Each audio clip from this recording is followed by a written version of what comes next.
lo que vamos a ver son como los errores comunes y las claves para tener éxito en un proyecto de inteligencia artificial. Entonces,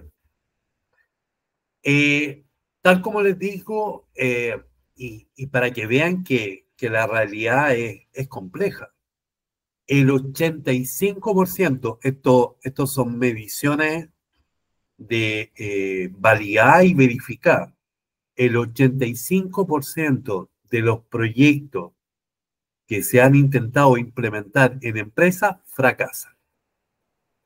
Ahora la pregunta es, ¿por qué fracasan?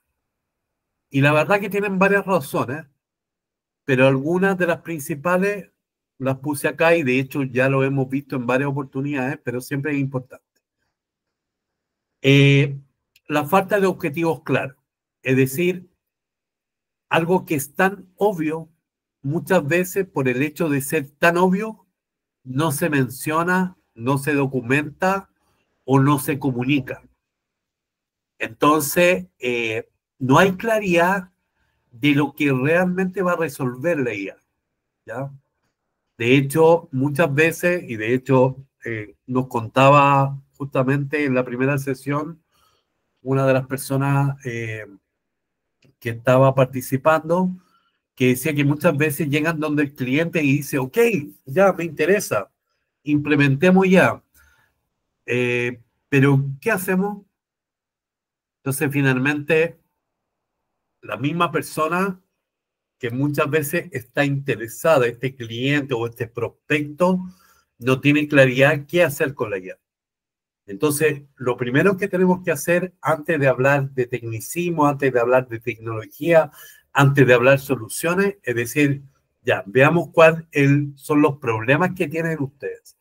Por eso muchas veces nosotros tomamos un rol de consultor, porque finalmente muchas veces los clientes no tienen claridad de cómo pueden solucionar un problema.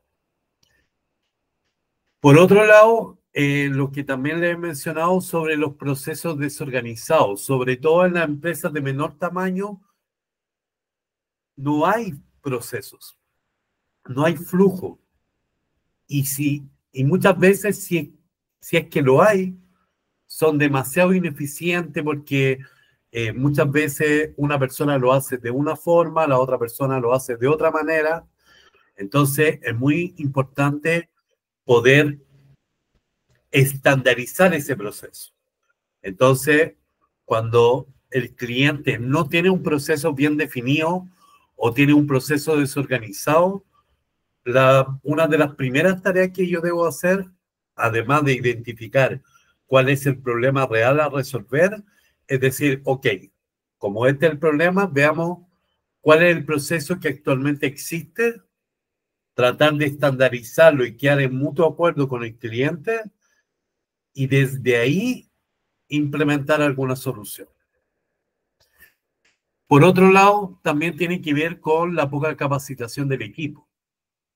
Es bastante común que los usuarios, que son los que van a utilizar esta herramienta, los usuarios finales, porque generalmente en los proyectos uno no se relaciona con los usuarios finales. Uno generalmente se relaciona con intermediarios, con encargados, con jefaturas, y muchas veces no tiene que ver con el usuario final. Entonces,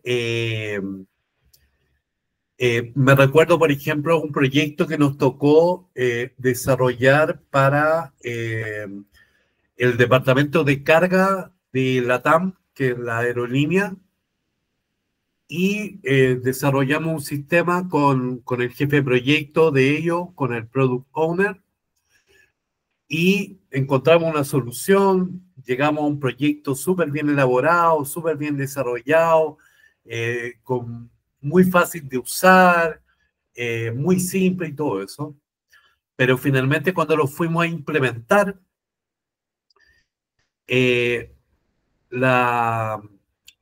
proyecto no le sirvió porque la problemática era que las personas que utilizaban la plataforma trabajaban dentro de bodegas. Y en las bodegas ustedes entenderán que hay muchos lugares oscuros, hay muy poca iluminación, eh, muchas veces las personas eh, atienden caminando, van utilizando las diferentes plataformas y todo eso. Entonces, lo que para una persona dentro de un escritorio era una solución de UI UX o de diseño muy buena para una persona que estaba en una situación que no era de escritorio, no cumplía el mismo impacto. Entonces, por eso es muy importante capacitar a las personas, ya sean a nivel de solución, a nivel de problema, a nivel de qué tecnologías se pueden implementar, qué le afecta, qué no le afecta, para poder usar correctamente estas soluciones o proyectos que nosotros implementamos. Otra de las problemáticas que también es muy común tiene que ver con el subestimar los costos. Muchas veces se cree que una solución tecnológica es instalar y entregar, pero en realidad hay muchos costos relacionados al mantenimiento que hay que tomar en consideración. Y esto muchas veces no se toma en consideración y muchas veces los presupuestos que se tenían presupuestado inicialmente no cubren los gastos de mantenimiento y por lo tanto muchas veces los proyectos se dan de baja, justamente por eso, porque dicen, oye, lo siento, pero no tengo de dónde más sacar presupuesto. Sobre todo empresas más grandes que hacen presupuestos anuales. Y lo que le comentaba de la resistencia al cambio. Muchas veces las personas, yo les contaba que las personas son muy emocionales en su labor, en el trabajo y todo eso. Y muchas veces ven estas tecnologías como verdadera amenaza. Entonces, es sumamente relevante tener en consideración estas posibles relaciones. Hay otras más, pero yo diría que dentro del porcentaje de fracaso, estas 5 que he mencionado son las más comunes y las que se repiten más. Entonces, veamos cuáles serían las claves para poder hacer esta implementación de forma exitosa. Tener el objetivo del negocio claro. Es decir, antes de implementar cualquier cosa, yo tengo que definir cuál es el problema que estoy resolviendo y cómo voy a medir el éxito de esa implementación. Lo que yo le decía la semana pasada, que muchas veces algo que se hace es tomar mediciones de antes de una implementación y luego posterior a una implementación, ya sea de tiempo, de proceso, ya sea de eficiencia, ya sea de cantidad de recursos, ya sea cantidad de tiempo de las personas que utilizan para ese proceso. Entonces, muchas veces cuando yo hago esas mediciones puedo determinar qué era lo que ocurría antes y qué es lo que ocurre ahora con la implementación que estoy entregando.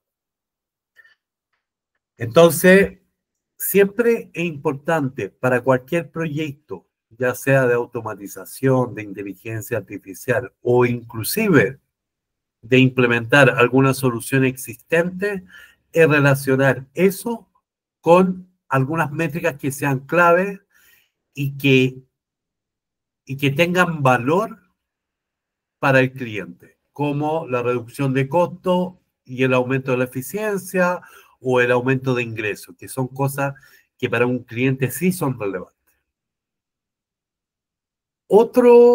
Otra clave, que también es muy importante, tiene que ver con tanto la calidad de los datos y los procesos. Son dos temas tremendamente relevantes que hay que evaluar antes de partir cualquier proyecto en un cliente. Entonces, primero hay que considerar que si tengo malos datos, voy a tener malos resultados. Y muchas veces el cliente generalmente te va a apuntar como el culpable del malo resultado. Pero finalmente uno tendría que entrar a explicar, oye, no, lo que pasa es que el mal resultado es dado que habían malos datos. Pero muchas veces eso no funciona y los clientes se molestan, se enojan. Entonces, finalmente, como uno ya sabe que estas cosas pueden ocurrir, uno se tiene que adelantar eso. Entonces, uno tiene que preocupar de organizar los datos y, por otro lado, limpiar esos datos. Y lo que les comentaba en delante de lo que tiene que ver con la optimización de flujo.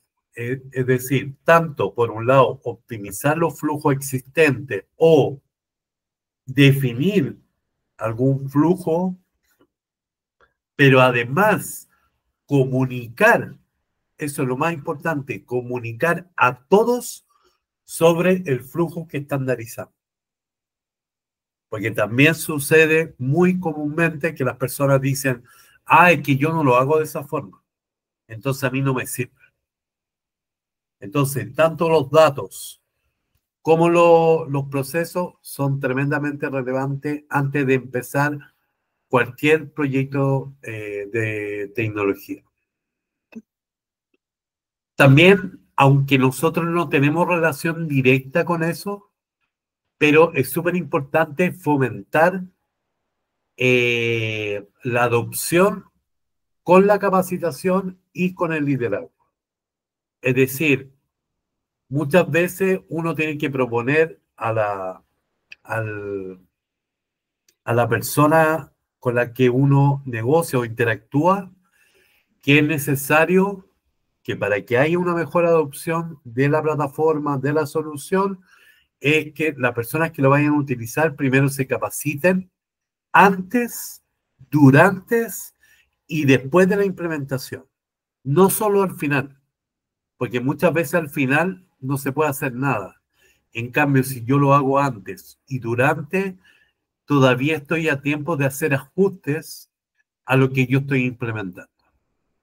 Y por otro lado, también es importante tener un liderazgo, tener alguien que sea capaz de llevar la implementación de ese proyecto en la empresa, que no somos nosotros como implementadores, sino que es tener alguna especie de representante de este equipo que va a empezar a utilizar. Entonces, en resumen, si los equipos no se forman, no se va a usar esta tecnología de forma correcta. Y también el que nosotros entrenemos a esas personas lo que nos van a permitir es tener una mejor tasa de éxito en cuanto a la adopción. Y también tener un líder también va a ser clave para poder llevar la masa o a estas nuevas soluciones. ¿Ya? Cuarto, también implementar lo que yo les comentaba la semana pasada en lo que cuando hablamos de la metodología de Kotter, que son los quick wins antes de escalar cualquier proyecto. ¿Eso qué significa? Tener estos pilotos que te permitan demostrar que la solución es viable y que la solución tiene impacto. Entonces, muchas veces, cuando uno llega a un cliente, el cliente me dice, oye, no, es que yo quiero implementar inteligencia artificial en todo mi proceso corporativo. Inmediatamente uno tiene que decirle, no, lo que partamos con algo más pequeño y vayamos incorporándolo de forma gradual. Porque muchas veces uno dice, oye, esto es un súper buen negocio, me tiro con todo. Pero a veces lo que se ve un buen negocio se transforma en un terrible y gran dolor de cabeza. Entonces, es tremendamente importante tener eso en consideración. Porque finalmente lo que buscamos es tener buenos resultados que sean rápidos y que sean pequeños para poder ir creciendo en el tiempo. Y además, eso también lo que permite es poder justificar la inversión a futuro, ¿ya? Porque cuando uno parte con un proyecto muy grande, por ejemplo, acá en Chile hay una moneda que se utiliza para los proyectos que es el UF, que se le llama Unidad de Fomento. Entonces uno le dice, ya, ¿sabes qué? El costo hora del proyecto, por decirte algo, son 500 horas y cada hora tiene un equivalente de 1,5 UF. ¿Cachai? Eso llevado a realidad de otros países podría ser también el dólar. Entonces yo digo, ya, mi valor hora es tanto y eso llevado a la realidad de cantidad de horas de trabajo equivale a tal presupuesto. Entonces, cuando uno entrega esos presupuestos, la gente dice, oye, pero ¿por qué tantas horas? ¿Por qué tan caro el valor de la hora? Bueno, si yo empiezo de manera gradual, ganándome su confianza y justificando la inversión, luego, para mí, de aquí hacia adelante, es más fácil poder ir presentando los diferentes presupuestos para los proyectos futuros. Y por otro lado, la estrategia de mejora continua. Siempre es importante que tanto nuestros proyectos como nuestras soluciones tengan esta estrategia de mejora continua donde yo voy monitoreando por los KPI o estos índices y voy haciendo ajustes, ya sea a nivel de modelo, ya sea a nivel de proyecto, ya sea a nivel de solución, ya sea a nivel de automatización. Y otro tema también relevante es que además no solo la tecnología evoluciona, sino que la empresa también evoluciona. Y nosotros tenemos que ser capaces de que nuestros proyectos o nuestras soluciones vayan avanzando con esas personas y vayan adaptándose a los diferentes niveles que puedan tener nuestros usuarios o nuestros clientes. Ahora,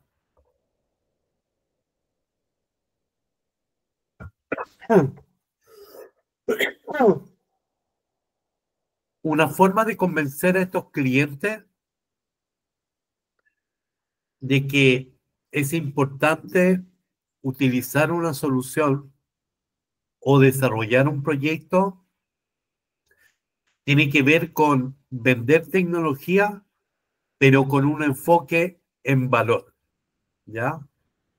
¿Qué significa eso? Significa, por ejemplo, hablar en términos de negocio, no de tecnología. Eso muchas veces es lo que hace que más uno pueda vender. Por eso, cuando uno define cuál es el área en el cual quiere trabajar con estos proyectos, eh, uno debería apuntar a la verticalidad, porque es muy común ver que las personas finalmente dicen, no, yo te desarrollo procesos para todo, yo te automatizo procesos para todo, yo te desarrollo agentes para todo, yo desarrollo soluciones tecnológicas para todo. No, no es la manera. la manera es poder verticalizar, poder definir 2, máximo 3 verticales y ojalá que estén relacionadas en las cuales yo voy a trabajar. Porque justamente eso me hace, primero, ser un especialista y por otro lado, algo que es súper relevante, me hace entender el negocio. Por lo tanto, si yo soy capaz de entender el negocio, yo soy capaz de hablar, soy capaz de hablar de tú a tú, de forma nivelada, con el cliente o el usuario. Entonces, cuando nosotros entramos en áreas de tecnología, de e-commerce, de atención al cliente, de recursos humanos, uno debería buscar anicharse a un área y enfocarse en esa área o quizás una relacionada para poder tener esa relación con ellos. Lo otro, mostrar un ROI claro. Es decir, básicamente la gente se mueve por dos cosas. ¿Cuánto se va a ahorrar o cuánto va a ganar? Eso es lo que más le importa a las personas. Las personas no les importa si es tecnología, no le importa qué tipo de solución es, sino que las personas dicen, voy a vender más, voy a bajar mis costos, me interesa. Si no, no me afecta. Lo otro, ofrecer pruebas piloto. Muchas veces para generar la confianza, ¿qué puedo hacer? Puedo decirle a una persona, oye, yo te hago una pequeña implementación sin costo o quizás por un tiempo determinado. Oye, ¿sabes qué? Mira, yo te doy una demo de mi solución durante, qué sé yo, 3 meses, para que tú lo pruebes, lo valides, y dentro de esos 3 meses yo me acerco y veo si realmente te funcionó. Muchas veces uno quiere vender al tiro y uno dice, oye, no, esto cuesta tanto, y uno tiene que entender que la mejor forma de vender es no vender. Y eso es loco, porque finalmente uno pensaría que, que no es así, pero es como cuando uno va a una tienda de zapatillas. Muchas veces uno está mirando y se acerca un vendedor a ofrecerte algo. Y tú generalmente, la respuesta que se da comúnmente es, estoy viendo, cuando quiera algo te aviso. Ese efecto también pasa en los proyectos de tecnología. En cambio, si la persona me busca, o inclusive si yo lo busco, pero sin venderle nada, sino que solucionarle un problema, lo más probable es que la persona cuando tenga que pagarlo, lo va a hacer sin problemas. Otra cosa también importante, tener casos de éxito demostrable, que las personas puedan ver los casos de éxito, pero importante, los casos de éxito no tienen que solo ver con flujos que nosotros hayamos desarrollado para hacer pruebas, no, tienen que ser flujos o implementaciones que hayamos implementado en la vida real, en un negocio real. Nos sirve entregar una solución que solamente esté en una plataforma o que solamente esté en una prueba. Tiene que ser casos reales. Y también mediciones. Esto lo voy a repetir mucho, porque si tú eres capaz de afirmar que a causa de tu proyecto o solución, eh, esta empresa va a ser eficiente en un 20%, eso aterriza a las personas eh, su problemática y, y lo, y lo representa en número. Entonces la persona dice, ah, un 20%. Esto significa que si yo en mi proceso me demoro 10, ahora probablemente me voy a demorar 8. Interesante. Oye, ¿y lo podré reducir un 40%? Y ahí, pero finalmente la conversación es otra cuando uno habla sobre métricas, ¿ya? Y lo que he dicho en varias oportunidades, no hay que usar tecnicismo, porque finalmente los clientes quieren un resultado, no quieren ningún tipo de algoritmo.